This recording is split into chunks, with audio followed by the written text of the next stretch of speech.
Okay, hopefully you just watched the part one video of calibrating the mic setting. And we came up with an optimal cut mic setting at 0.415. And now what we need to do, we need to enter that into our config menu so we could have this machine calibrated so you will not, when you fine tune a job file, you will not need to go back and change the job files on different machines. So you want to get all the machines on the same page with that mic setting so jobs can be moved back and forth from one machine to another machine and not have to modify the mic setting for the different films. So this gets a little tricky, so bear with me. Okay, on our let's go in and edit our job. So we're in the let's go edit our calibration job was Cal0BN.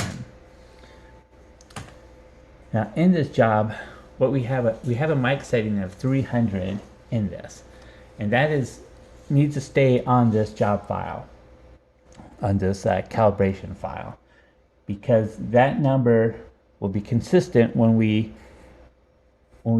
find the mic setting. What we want to do is that 0.415 mic setting we found for this machine, we want to subtract 300 from that.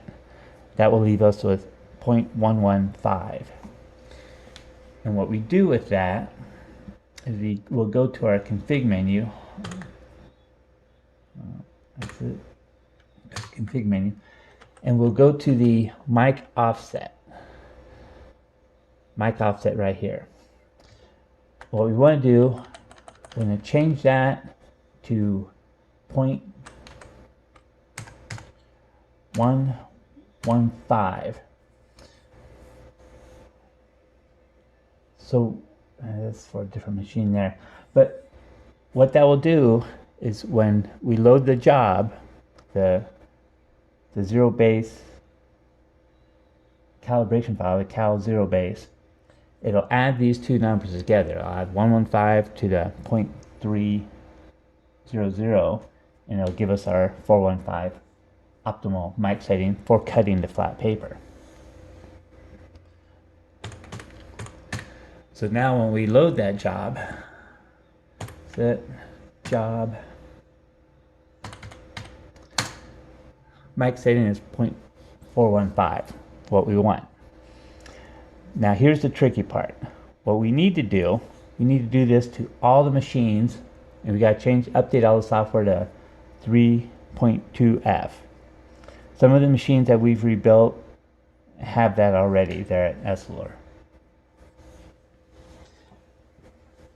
So what we need to do is we'll go to a particular film.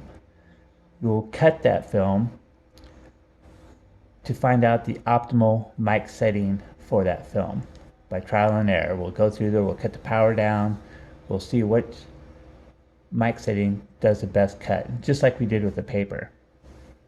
We'll come up with that mic setting. Let's say it's 0.445. Then we'll go to that job file. Let's pick a random job file.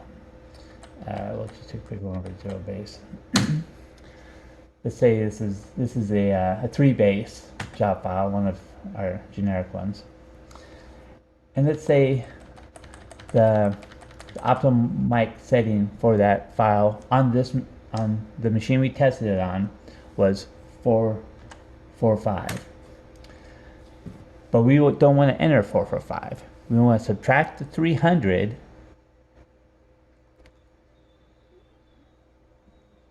No, I'm sorry.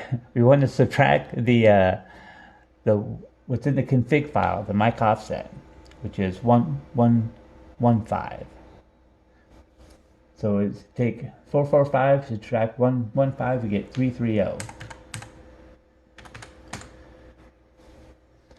And when we tested on this machine, that was our best setting was 445. So we change in that job file the 330 plus the 115, and we come up with exit, so job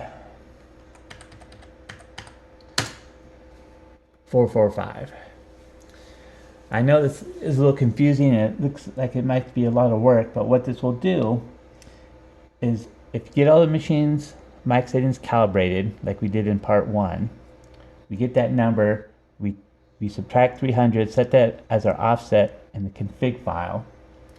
Once we calibrate a job file, let's say this one, is our test job file, regular 3-base, that machine or that file can be moved to any machine down at SLOR, and the calibration for the mic setting will be right on.